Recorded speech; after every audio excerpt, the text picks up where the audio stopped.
Support for this NPR podcast and the following message come from UCSF Medical Center. UCSF Medical Center is ranked the #1 hospital in California by U.S. News & World Report. UCSF Health, redefining possible.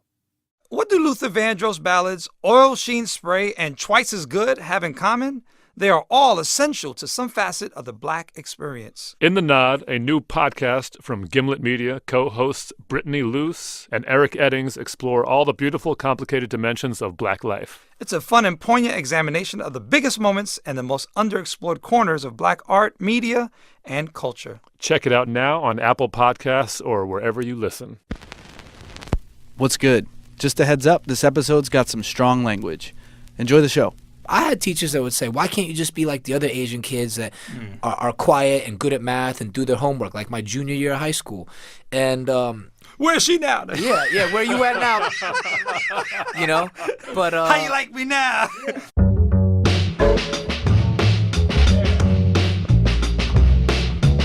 Yo, yo, yo, yo, yo, yo, yo, yo, yo, Hey. yo, yo, yo, Hey. yo, yo, yo, Hey. you, and yo. Ooh. Everyone Yes. out there listening. This is Stretch Armstrong, and to my right, What up? My name is Bobbito Garcia, aka Cool Bob Love. word up, Welcome to What's Good with Stretch and Bobbito. your source for untold stories and uncovered truths from movers and shakers around the world.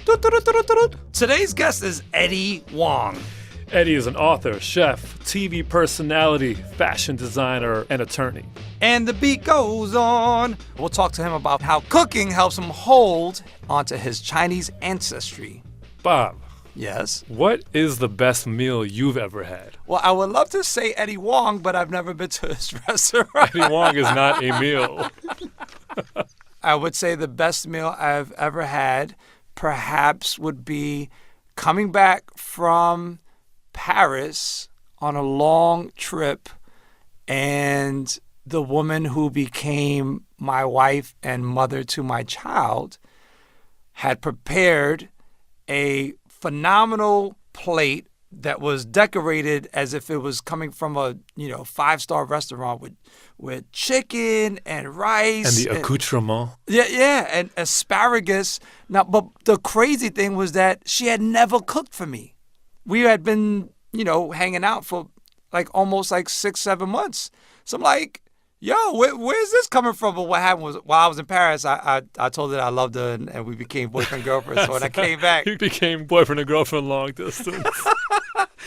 Will you be my girlfriend? That's very sweet. yeah, That's that's very the best sweet. meal I ever had. Beautiful. She'll be happy to hear this. You Now the real You might story- get another one of those. How long has it been? Eddie Huang is up next.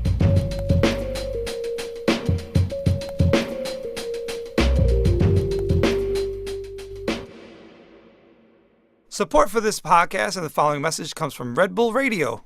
Whether it's the latest dancehall out of Kingston, techno from Berlin, underground hip-hop, or old soul gems, Red Bull Radio is the place to tune in and discover great music that's new to you. With in-depth interviews and live performances from festivals around the globe, plus music handpicked by influential artists, journalists, and DJs, you'll know what you're looking for when you hear it. Listen at redbullradio.com. And we're back. Joining us now is the multi-talented Eddie Huang. What's up? What up? It's hard to put a finger on a single title for Mr. Eddie Huang. He's opened up restaurants around New York, host of a TV show, Huang's World, on Viceland. And that is just a small fraction of the projects he's involved in. Eddie, peace. Welcome to the show. thank you, man. Thank you for having me. This feels like a rite of passage. So, Eddie, you're passionate about food, your peoples, writing. Also, you're a cat that's into sneakers, right? I have a keen eye for that as well. I'm wondering how you got into the sneaker game as a youth. Yeah, well, my thing with sneakers was sneakers to me was like the illest symbol of the American dream. You know what I mean? Like the thing that got me into sneakers was when the Jordan 5 came out, right? And I still remember this kid. This kid, it was 3rd grade, and this kid, Chaz Crowfoot, all right? Blonde hair, blue eye, all white, everything. And he walked across the lawn at recess the day the Jordan 5 Fire Red Whites came out. and I just saw the 3M dancing. Right, you know the sun hit the 3M and it's like disco on your foot. You're like, ah! And I was like, damn, this is money. Yeah. Like, because my mom is not gonna get me that pair of shoes. Right. And so for like a couple weeks, I just kept taking the garbage out, helping my mom cook, whatever. I was doing anything to be like, yo, mom, you know the fives came out, right? You know the fives came out. And she's like, I don't know. Like, my mom's an immigrant. She came here when she was 17. She don't know what the fuck I'm talking about. And she didn't know how much they cost. Yeah. So she's like, all right, you know what? You've been like really good for 2 weeks. Your grades are good. You've been taking out the trash. Let's go see these shoes. I need to see these shoes you've been talking about. We go, they were in the display case, right? You just saw them from the parking lot. And even my brothers were like, damn, that is a pretty ass shoe. You know, my mom was like, this is beautiful. We see the price and they're just like, you funny, man. You funny. You a comedian out here. You brought your whole family to see this pair of sneakers. And like, it was like a museum. It was like going to a museum, you know? And that was like my entry into like untouchable American culture that I could not have, you know? And my pops was like, you more a Charles Barkley dude. You know what I mean? So he got me the Forces. My dad was just like, I think these shoes are for fat kids. He got me a fat kid Charles Barkley sneaker. And I hated Jordan ever since that. I always hated Jordan because I was like, you put out these fly shoes, I can't touch them, I can't have them. So I rode for Barkley wearing his ugly ass sneakers. So we touched on sneakers. That, of course, is not your only interest. You're a writer, chef, and I didn't know until recently that you were actually an attorney. Yeah, I was an attorney for about 6 months. But you I did passed the bar. I passed the bar. I know a little bit. And of course, you're now a TV personality, hosting your own show, Huang's World, on Viceland, where you sample cuisines from cultures around the world. This is the Taiwan section of the food court. This one specializes in giant pieces of pork and bamboo shoots. Oh, we gotta peek this. This is the curry area. In your estimation, how important is food and the details within food when it comes to defining cultural identity? Food was the vehicle that, in a lot of ways, because of my race, I was allowed to play in. People expected East Asian people to be just nice with the cooking game. You know what I mean? Everybody likes Chinese food. Everybody likes everybody likes sushi. And then when Korean food came on the scene, it was like, oh shit, all y'all can do this. You know? Everybody got work on the east side of the continent. And I saw it as an opportunity. So I was like, all right, I've been writing in hip hop, but not really getting that much burn. I remember writing for Double XL and they'd say to me, you have a great voice, but it's not our voice. You need to write in the Double XL voice. And I was like, I don't want to fake the funk. Right. You know, like I'm a Taiwanese Chinese kid from Orlando, grew up listening to radio shows like yours. This is just how I sound. You know, I also, when I was writing screenplays, there was a professor that was like, you should switch all the Asian characters to Jewish characters because then you could sell it. No one's buying anything with Asian people. And I was like, nah, I'm not going to do that. I'm going to keep it 100 and I want to write like the raw real. But then food was the place that I was able to be myself. I did not have to change because people were like, y'all are supposed to be good at this. Show me how it's done. Tell me your story. So that's where I planted my flag. And in the words of Booker T. Washington, I guess, like, cast down my bucket. I was like, fine, fuck it. If I got to do it in a restaurant and I got to do it the same way my dad did in a restaurant, so be it. But I'm going to tell you my story. And were you whack at one point? No, I was You always were nice from jump. Listen, he had to help his mom in the kitchen to get the Jordan, so he got his skills up. Yep. I was born into it. So your mom was the cook in your household. Yeah, my mom was the cook. My dad was the bootlegger. My dad bootleg concepts. Yeah. My dad worked at a steak and ale, Ellen and Seafood, and then he like opened Cattleman Steakhouse and Atlantic Bay Seafood, and literally the menus, like, it was the same. He got sued by Outback Steakhouse because he opened an Aussie steakhouse with the kangaroo facing the other way. So my mom was a cook, my dad was a bootlegger. So Eddie, you authored a book. Yeah. Fresh off the boat, New York Times bestseller. And within the pages, marvelously, cite your relationship to hip hop, growing up in Orlando, growing up in Florida, in a predominantly white community, and allowing the multiculturalism, the multinationalism, the universality of hip hop to kind of allow you to prosper and grasp a place. In that striving, you crossed through some painful paths. where are you at with hip hop at this point? Because it's evolved a lot. You've evolved a lot. Take us through a little bit through that journey. I was born in 82, but I remember hip hop early 90s. If you were a kid that was into it, I've been into it since I was about 6, 7 years old, you know? And it was not something that was that mainstream. It was not something that it was acceptable. Like, I really got shamed for being into hip hop. It was like a deviant culture to be part of. And especially because I was Asian, it was like, what are you doing listening to this music? You have nothing in common with this music. And I was like, no, actually I do. I got everything in common with this music because I felt like an alien in Orlando, like growing up in a predominantly white neighborhood, but then going to a very multicultural school where everybody got bussed in, 4,000 kids. I was like, I really started to see how I was segregated in thought and identity from other people of color. The music is what really brought me together and helped me find myself, you know? Because I had teachers that would say, why can't you just be like the other Asian kids that are quiet and good at math and do their homework, like my junior year of high school? And Where is she now? yeah, where you at now? You know? But How you like me now? Yeah. You should send her a Kumo D12 inch. Yeah. You know, yeah, everyone shit on me as a kid. People didn't like me listening to the music. But, you know, hip-hop, it's I would not be who I am without it. And I think it is the culture that actually represents me and I identify with the most, even more than the traditional Chinese culture that I grew up with in the house. This is the one thing I found that spoke to me and I felt like was real.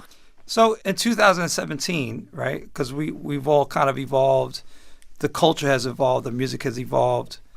What does it mean to you now? It's still my heart. You know what I mean? It always isn't. I'm not a purist or someone who tries to hang on to one era, right? Obviously, I think y'all represent the golden era. Everybody knows 92 to about like 95, right? Probably no 92, 97, something like that. People like to say. Depends on who you ask. Yeah, depends on who you ask. Stretch and I are like 86 to 89. Oh, really?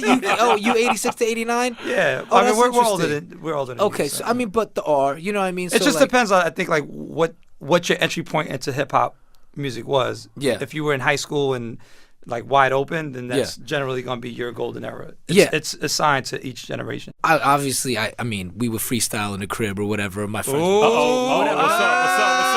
What's up? No. I would never I got an shame the instrumental game right like here. this. No, I would never disrespect the game like that. Never. It's No. just fun, man. It's No, just no, fun. Give him a beat, no, Stretch. no, Give we're him a not beat. doing Give him a that. beat. No, I'd rather like pull my pants down or something. I'm kidding. No, stop playing, Stretch, bro. No, He was blushing. not doing it. So, Fresh Off the Boat, as we know, was turned into a sitcom on ABC. Yeah. And you've been pretty vocal about the issues you've had with it. Hollywood, of course, is extremely bureaucratic. And I imagine you had to really fight to be your own advocate in the process of getting that show on air in the first place. In terms of being an advocate for your own voice, is that something that you've had to fight for elsewhere in your career?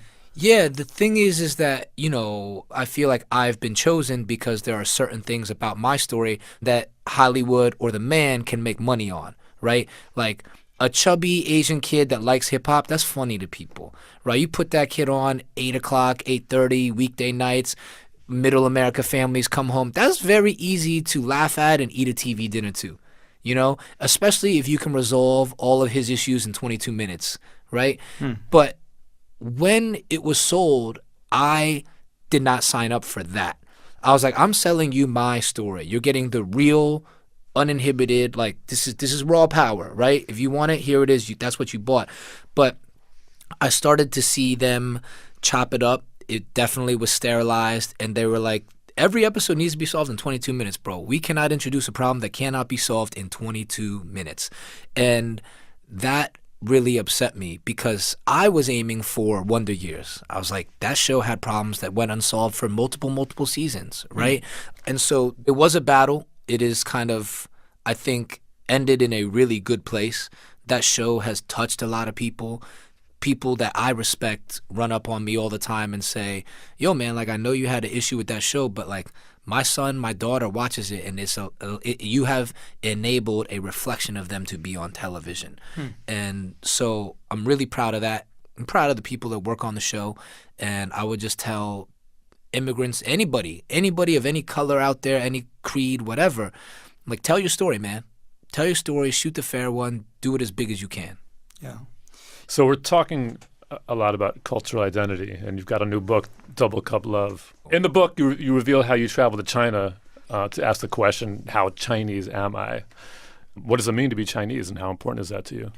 So much of my work has been about untangling this idea of race and my American understanding of race. But the more I travel, the more people I meet, the older I get, the more I realize that race is a social construct. It does not exist. It is not a thing. You know, culture exists. Your experiences exist. The way that we treat each other as human beings says more about our existence than the color of your skin. And while we continue to attach these attributes and these experiences to race in America, I think it's very incorrect. Race is something that I have let go, and I don't know if it's complete, but I'm continuing to work on like my definition, unpacking it, you know? Do you think some of that has to do with the fact that you're famous, though? I saw Aziz Ansari at the Cellar. He was just a surprise guest, and of course the place was ecstatic to see him. This bit was, hey, you know, I know what it's like to be a brown person in America. He's like, but, you know, now that I'm famous, the same guys that may have told me to go back to where I came from now want to get autographs. Yes, your absolutely. perspective changes when you get famous. Yeah, I think it's a very, very important point to note. There's new challenges, right? I find racism and I face racism in way different and much more insidious ways in boardrooms, conference rooms, between the lines on a contract. You know, that's real racism, right? At least that's the racism I'm facing in my real life now today. But I never forget the struggles that I faced. I continue to speak on those experiences. But I think you, Aziz, it's absolutely right that as you continue to move up Maslow's pyramid, you navigate race in a different way. To a lot of people, I'm no longer an Asian person. I'm a celebrity. And I don't know how I feel about that yet. That's something I'm still unpacking and I'm figuring out. But my consciousness about race and its kind of like artificiality, that is an understanding and epiphany that I came to on my own. And absolutely, Stretch, it's because like I made it in a way in society. Society no longer can hold me down because of that string. They can't pull that string on me. Well, I think they will, but it'll be a different string. So I want to talk to you about something that was written in the New York Times opinion piece. It was in reference to comments that Steve Harvey made about Asian American men. He joked about how black women may not be interested in Asian men, and you wrote that it perpetuates the emasculation of Asian men. You're now an underwear model for Me Undies. What does that mean to you regarding dominant stereotypes around Asian men and sexuality? It was wild because I saw Steve Harvey's comments and I didn't see them live. I don't watch his show, but a lot of Asian cats were hitting me on Twitter, sending me DMs like, yo, you gotta see this Steve Harvey thing. We need you, dog. How to date a black woman, a practical guide to Asian men. You like Asian men? I don't even like Chinese food, boy. It really upset me to my core. I was like, this is something I remember people saying since the 80s, since I was a little kid. Everybody had chinky eye, ching chong jokes. Everyone always pulled their eyes back at me. I remember when I played baseball, man, these kids, they would run around me in a circle going, ching chong, Eddie Huang, sitting on a jumbo gong, and they'd throw food at me. And I was like in 4th grade. And, you know, Where are they now? Yeah. Well, I know where they at now. I found them on Instagram. I never forget. My mom always said about me, she was like, you never forget, you barely forgive. You know what I mean? Like, I remember everything, you know? But I see where those kids are. They ain't doing shit. We need to order a few more Kumo D12 inches. Yo, How you like me now? But no, like, you know, I swallowed it as a kid. I was like, I can't fight 6, 7 kids at baseball in 4th grade. Like, I just took it. They threw sunflower seeds, whatever, at me all the time. And it was a thing where, as an Asian American, people didn't believe you that you got discriminated against. People were like, what challenges do you face? You know, your parents are middle class, you're fine. And I was like, I'm getting shit on, people fighting me every day. And so it was very hard because no one would listen. When Steve Harvey said it, it took me all the way back. And it upset me to the core. And that's why I hit up the New York Times. I hit up my man Sam Sifton. I was just like, Sam, who do I talk to? And he put me in touch with this guy that runs the op-ed section, very graciously allowed me to write the article. I submitted it. And I felt really good. And personally, I feel like I exercised a lot of demons, and there was a gorilla off my back because I was able to publicly and honestly speak about how I have been insecure about my body and my physical stuff for a minute.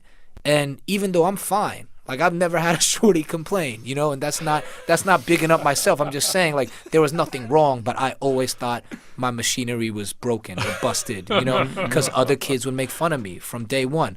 So the Steve Harvey thing really upset me, and after we wrote it, about 2 weeks later, MeUndies was like, yo, we want you as an underwear model. Oh, man. And I was like, stop playing. Stop playing. That's lemons to lemonade. Yeah. So there was one paragraph in the article that was really interesting to me. So you said, quote, I realize that people on the margins aren't afforded the privilege of being complicated, whole human beings in America. We have to create that existence ourselves. And it's that experience that I feel fundamentally binds us. Over time, I began to find solidarity with my singularity and difference. When did you first feel like you weren't allowed to be a complicated human being? This is a dark one. Yeah. This is a We dark can skip one. it. No. I was happy to talk about underwear. No, we hear. No, I wear boxers, by the way. I never plead the fifth. You know what I mean? I mean, unless, you know, I'm really pleading the fifth. I know I don't snitch, but if you're asking me, I will tell you. It's funny because I thought I was going to tell you a story about race, but it's actually, I think, a story about family. I grew up in a home with a consistent presence of violence. There's a lot of violence in my home, not inflicted by me, inflicted upon me and others in my family. And even though a lot of my challenges have been about race, like for me, I think my first test was like violence in the home. Watching other people in my family get hit, me being hit myself. And really the first time I talked about it publicly at all is when Fresh Off the Boat came out. But I felt like I was unable to be a full, complicated, deep human being because I had to hide all that. Like I had to hold it down. I go to school. What happened? Oh, I fell. You know what I mean? And so that's my first experience with like not being able to express myself, not being able to like find help, never called the cops. And it was not lifted until Fresh Off the Boat came out. I remember the first day it came out, like that was when I felt like I had exercised that. And I remember telling my brother, I was like, yo, man, like I finally feel like free. And I feel like this sounds morbid, but I was like, yo, if something happened to me and I died today, I would be okay. Because I told that story, man. I told our story, and it's out there, and I don't have to carry this shit anymore. What was your mom's reaction to the book when she read it? She still hasn't read it. She can't read it. She's really scared of the book. Mm-hmm. My dad read it, loved it, and was very funny. My dad apologized. My dad called me. He's like, yo, I apologize. And I thought he was going to apologize for, you know. He said, no. I made you a man. Like, that's how I made you a man. I'm not going to apologize for that. And I don't hold it against my dad. We're good. And it's too long of a radio show to go into, like, how I have done that. But he said, no, I apologize because I had no idea what it's like to grow up Asian in America. He's like, I can't believe I brought you to this country. I'm sorry. I was like, no, Dad, you did the right thing. We made it. I love this country. You got it all wrong. I love it. I'm living a multicultural. I love it. Like, I wouldn't be who I am without coming here. He's like, no, the thing I overlooked as a father, and I will apologize to you for, is he's like, I came here as an adult. And he was like, I knew who I was. I was able to grow up in a country with other faces and voices like mine. I knew I was Chinese, Taiwanese. He's like, I took that for granted because you never got to see other people like you. You never got to be a part of like your native culture.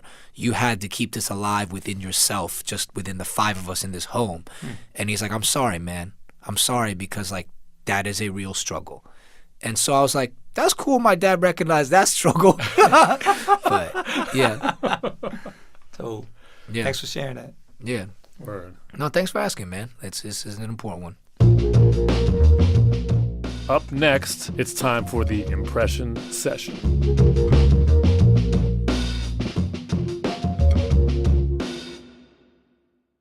Support for this podcast and the following message comes from Red Bull Radio.